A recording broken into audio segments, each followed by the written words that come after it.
இனிமே கண்ணை மூடிட்டு கடலை எண்ணெய் வாங்கலாம். ஏன்னா மந்த்ரா கடலை எண்ணெய் இதயத்தின் தயாரிப்பு. பாரதிய ஜனதா வேட்பாளர்களுக்கும் அதன் கூட்டணியில் போட்டியிடும் வேட்பாளர்களுக்கும் வாழ்த்து தெரிவித்து பாரதிய ஜனதா எம்எல்ஏ வானதி அறிக்கை வெளியிட்டுள்ளார். தமிழகத்தை ஆளும் திமுக இதற்கு முன்பு ஆண்ட அதிமுகவுக்கு மாற்றாக 9 கட்சிகளுடன் வலுவான கூட்டணியை பாரதிய ஜனதா அமைத்துள்ளது. 1996 லோக்சபா தேர்தலுக்கு பிறகு அதிகபட்சமாக 23 தொகுதிகளில் தாமரை சின்னம் களம் இறங்கியுள்ளது. பாரதிய ஜனதா உட்பட என்டிஏ கூட்டணியில் போட்டியிடும் 39 வேட்பாளர்களும் வெற்றி பெற வாழ்த்துகள்.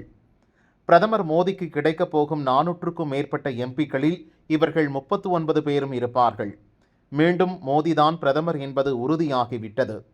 இது ரிசல்ட் என்னவென்று முன்கூட்டியே தெரிந்த பிறகு நடக்கும் தேர்தல். எனவே மோடிக்கு தான் தமிழக மக்கள் ஓட்டு போடுவார்கள்.